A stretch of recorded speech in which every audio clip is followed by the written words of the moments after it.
আপনি এই নাগেরতলা কালমেঘার মানুষ। তো আমরা আপনি বন বিভাগের যে প্রবলেমটা দীর্ঘদিনের, তো আপনি একজন প্রবলেম ভুক্তভোগী একজন মানুষ। তো সেই দৃষ্টিকোণ থেকে আমরা জানতে পেরেছি যে একটা বন বিভাগের যে প্রবলেমটা নিয়ে আপনি একটা লিখিত অভিযোগ করেছেন, এই বিষয়টা সম্পর্কে আমাদের একটু বলেন।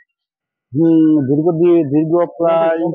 দীর্ঘ প্রায় 30 বছর যাবত আমাদের বনভূমি আমাদের বাবার রেকর্ডভুক্ত খতিয়ানভুক্ত জমি দখল করে আছে, কিন্তু আমরা এর কোনো সুরাহা পাই নাই। বন বিভাগ দখল করে আছে। এর মধ্যেও আমি একটা জেলা বরাবর, মানে জেলা এক্সিকিউটিভ ম্যাজিস্ট্রেট বরাবর ভূমি অপরাধ ও প্রতিরোধ আইন 2003 এর ধারায় একটা মামলা করেছি, জমি দখল ও পুনরুদ্ধার সম্পর্কে অভিযোগ। কিন্তু এখন পর্যন্ত আমি কোনো শুনছি যে তদন্ত আসবে, কিন্তু মামলা হয়েছে আজকে কয় তারিখ, 25/6/24, কিন্তু আজ পর্যন্ত কোনো তদন্ত পাই নাই। এখন তদন্ত কি আসবে তাও জানি না।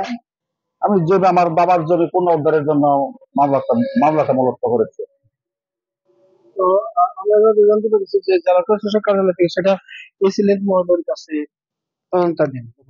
তো ওই তদন্তের বিষয়গুলো আপনি কি জানেন বা না, কোনো আমি জানি না। চিঠি পেয়েছেন? না, আমি কোনো চিঠি পাই নাই, আমি জানি না। বন বিভাগের প্রবলেমটা কি ছিল, সেটা আপনার বাবার সম্পত্তি। হ্যাঁ, আমার বাবা খতিয়ানভুক্ত জায়গা, জি, আদিস সেটা। রেকর্ড। হ্যাঁ। ঠিক আছে, আমাদের বাবা খাজনা দিত জমিদারকে পত্তন মূল্যে। ঠিক আছে, পত্তনের মূল্যে আমাদের বাবার নামে আদিস রেকর্ড হয়েছে।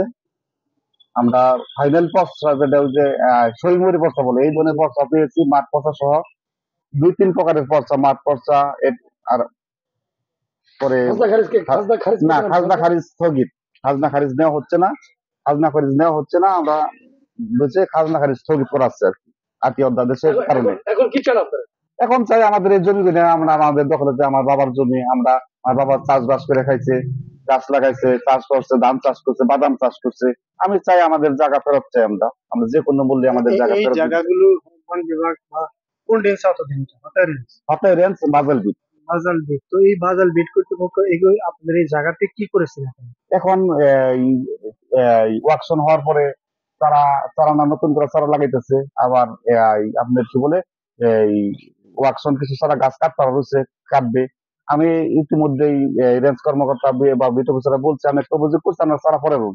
পরে ওনারা পরস্পর যা শুনতে পারলাম এলাকার দালালের মাধ্যমে, যেহেতু আমি মামলা করছে এই জন্য তো তাড়াতাড়ি চারা নোটিশ হওয়ার আগে দ্রুত চারা রয়ে ফেলাম নাকি, তাদের নির্দেশ দিয়ে তারা আমাদের জমিতে প্লট পাইছে।